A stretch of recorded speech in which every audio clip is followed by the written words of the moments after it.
Hello everyone, आप सभी का स्वागत है अपने परिवार सर्वज्ञ टेस्ट में। एसएससी जीडी के लिए ये क्लास आप सभी के लिए बहुत उपयोगी साबित होने वाली है। अगर आप तैयारी कर रहे हैं जीडी की तो हमारे प्रत्येक प्रश्न का उत्तर देने का प्रयास करना है और सीखना भी है। पहला प्रश्न, भारत के सबसे दक्षिणी सिरे का क्या नाम है?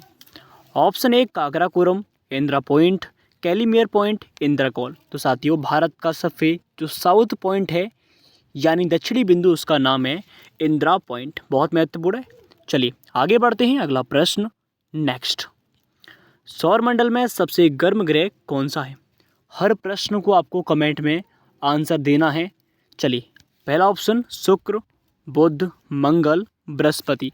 तो साथियों, सौरमंडल में सबसे जो गर्म ग्रह है उसका नाम है हमारा शुक्र। ठीक है, चलिए अगला प्रश्न नेक्स्ट, निम्नलिखित में से किस अनुच्छेद के तहत संपत्ति के अधिकार को कानूनी अधिकार के रूप में स्थानांतरित कर दिया गया?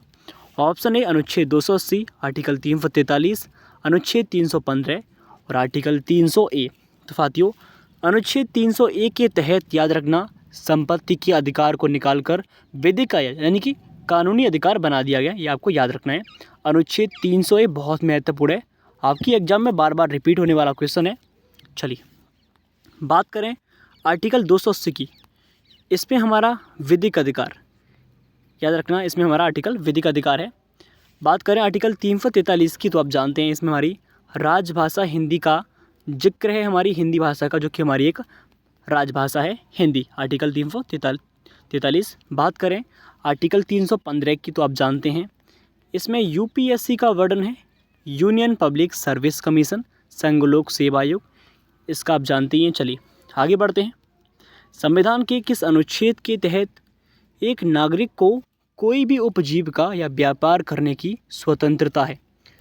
तो इसका option A article 19(1)(g), article 32, अनुच्छेद 25, आर्टिकल 17। ये प्रश्न बहुत महत्वपूर्ण है।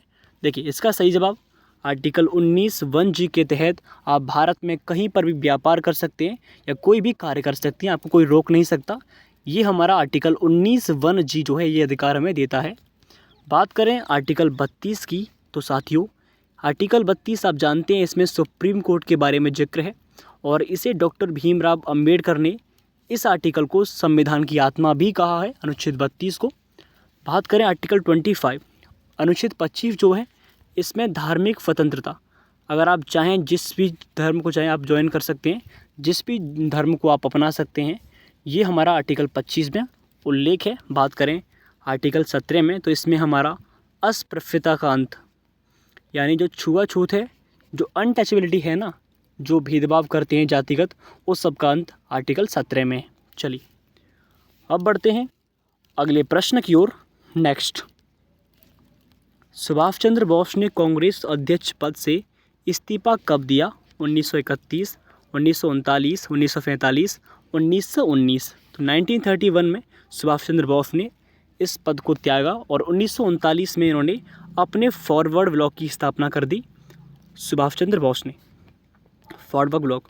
और याद रखना इनका एक फेमस नारा भी है, इन्होंने कहा तुम मुझे खून दो और मैं तुम्हें आज़ादी दिलाऊंगा। आप जानते हैं इस बात को। तो चलिए, भारतीय राष्ट्रीय कांग्रेस की प्रथम महिला अध्यक्ष का नाम बताइए। Pratibha Patil, Indira Gandhi, Sarojini Naidu, Annie Besant. तो आप जानते हैं भारतीय राष्ट्रीय कांग्रेस की पहली महिला हेड जो थी उनका नाम हमारा एनी बेसेंट है। ठीक है, लेकिन ये एनी बेसेंट जो है ये जो कि भारतीय नहीं है, ये आप जानते हैं। ठीक है, जो कि हमारे देश के जो राष्ट्रीय कांग्रेस था उसकी पहली महिला हेड एनी बेसेंट थी। और आप जानते हैं सरोजिनी नायडू भारत की पहली महिला गवर्नर यानी राज्यपाल बनी थी। इंदिरा गांधी भारत की पहली प्राइम मिनिस्टर थी, ये आप जानते हैं। और प्रतिभा पाटिल आप जानते हैं भारत की पहली राष्ट्रपति थी, महिला राष्ट्रपति प्रतिभा पाटिल। ओके, सभी डाउट क्लियर होंगे, आशा है यहाँ तक। चलिए, भारतीय राष्ट्रीय कांग्रेस के किस अधिवेशन में वंदे मातरम पहली बार गाया गया? जो वंदे मातरम गीत है सबसे पहले किस अधिवेशन में गाया गया? 1896, 1885, 1950, 1949। तो 1885 में सबसे पहले अधिवेशन होता है, इसकी स्थापना होती है राष्ट्रीय कांग्रेस की भारत में 1885 में। और उस टाइम पर जो A.O. ह्यूम थे, A.O. ह्यूम, ये हमारे इस राष्ट्रीय कांग्रेस के अध्यक्ष बने थे। और याद रखना 1896 में वंदे मातरम गीत को गाया गया, ये आपको याद रखना है, वंदे मातरम को। और वंदे मातरम गीत के जो रचयिता हैं उनका नाम बंकिम चंद्र चटर्जी, आप जानती हैं इनको। तो चलिए, होली रंगों का त्यौहार है जिसे हिंदू माह में किस माह में मनाते हैं? फूस मनाते हैं, फागुन, चैत, कार्तिक। सिंपल क्वेश्चन है, इसका आंसर आप दे सकते हैं कमेंट में। चलिए, स्वच्छ भारत अभियान कब स्टार्ट हुआ? 1 अप्रैल 2015, 9 दिसंबर 2014, 2 अक्टूबर 2014, 26 जनवरी 2015। तो याद रखना, स्वच्छ भारत अभियान जो है 2 अक्टूबर 2014 को स्टार्ट होता है। It is a very important and बहुत उपयोगी है आपके लिए क्वेश्चन। 2014 में स्टार्ट होता है स्वच्छ भारत अभियान। चलिए, निम्न में से किसे RBC का कब्रिस्तान कहा जाता है? ये प्रश्न बहुत महत्वपूर्ण। पिलिया है, परिशोधिका, यकृत, अस्थिमज्जा। तो पिलिया आप जानते हैं, ये हमारे RBC का इसे कब्रिस्तान कहते हैं, बहुत महत्वपूर्ण है पिलिया। चलिए, राजस्थान के किस लोक नृत्य को सपेरा नृत्य भी कहा जाता है? यानी कि राजस्थान का ऐसा कौन सा फोक डांस है जिसको सपेरा डांस भी कहते हैं? इसका सही जवाब ऐसे हमारा कालबेलिया है। और याद रखना, इस कालबेलिया को सपेरा तो कहते हैं, इसको वर्ल्ड हेरिटेज यानी कि विश्व धरोहर की सूची में भी शामिल इसको स्थान दिया गया है, ये आपको याद रखना है। विश्व धरोहर की सूची में कालबेलिया डांस को रखा गया है। चलिए, अब बढ़ते हैं अगले प्रश्न की ओर। नेक्स्ट, निम्न में से कौन सा पश्चिम बंगाल का पारंपरिक नकापोफ डांस है? कवादी, गिद्दा, गंभीरा, जवार। तो याद रखना, गंभीरा जो है इसका राइट आंसर है हमारा, जो कि एक पश्चिम बंगाल का पारंपरिक नकापोस यानी कि मास्क लगाकर इस डांस को करते हैं। चलिए, मरणोपरांत प्रथम भारत रत्न किन्हें दिया था? फ्री M Ramachandran, doctor Bhimrao Ambedkar, KM Raj, Lal Bahadur Shastri. तो याद रखना, लाल बहादुर शास्त्री को मरणोपरांत पहला भारत रत्न अवार्ड दिया गया, बहुत महत्वपूर्ण है। चलिए, अब बढ़ते हैं आगे। 2023 में रेमन मैग्सेसे अवार्ड, जिसे एशिया का नोबेल पुरस्कार भी कहा जाता है, जीतने वाले भारतीय का नाम बताइए। तो इसका सीधा आंसर हमारा रवि कन्नर R जो हैं, इनको एशिया का नोबेल पुरस्कार जिसे हम रेमन मैग्सेसे अवार्ड कहते हैं, ये इनको मिला था। चलिए, अब बढ़ते हैं अगले प्रश्न की ओर। नेक्स्ट, वीरता पदक जिसे हम वायुसेना पदक प्राप्त करने वाली पहली महिला IAF अधिकारी कौन है? इंडियन एयर फोर्स अधिकारी कौन है?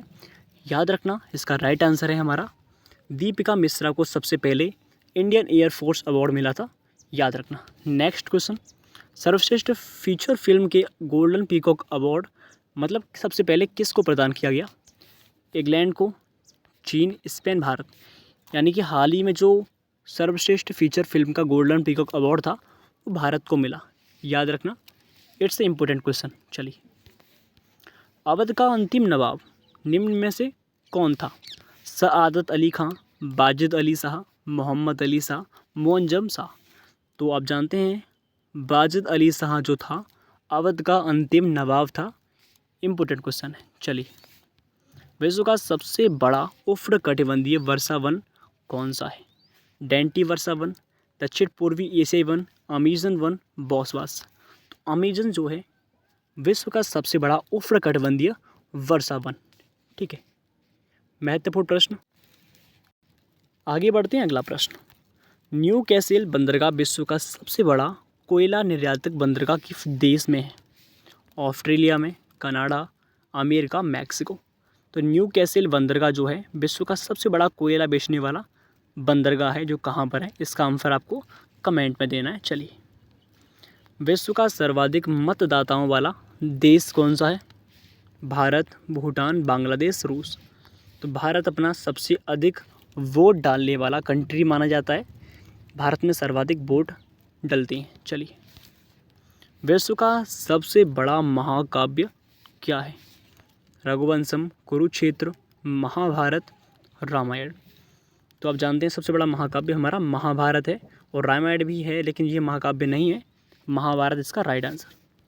वैदिक भजनों या मंत्रों के संग्रह को किस नाम से जानते हैं? ज्ञाति बाली संहिता विधाता। तो आप जानते हैं जो हमारे वैदिक भजन है, मंत्र हैं, इन सब को इकट्ठा करते हैं तो उसे हम कहते हैं संहिता। ये इसका सही जवाब है। चलिए, सिंधु घाटी सभ्यता का बंदरगाह शहर निम्न में से कौन सा था? तो सिंधु घाटी सभ्यता आप जानते हैं कालीबंगा, लोथल, राकियड़ी, धोलावीरा। तो सिंधु घाटी सभ्यता का बंदरगाह हमारा कौन सा है? लोथल, जो कहाँ पर है? गुजरात में। ये हमारा गुजरात में है, ठीक है, जो कि एक बंदरगाह है। बात करते हैं कालीबंगा, ये कहाँ पर? ये राजस्थान का कालीबंगा, जो कि एक हमारा एक स्थल है, जो कि प्राचीन समय के पुराने अवशेष जो थे वो यहाँ से मिले थे। राखीगढ़ी के ये नवीनतम हमारा ऐसा स्थल है, पुरा स्थल, जहाँ पर कुछ ऐसे अवशेष मिले पुराने समय के। ये हरियाणा में है राखीगढ़ी, याद रखना, ठीक है। बात करें धौलावीरा, ये हमारा गुजरात में है, ठीक है।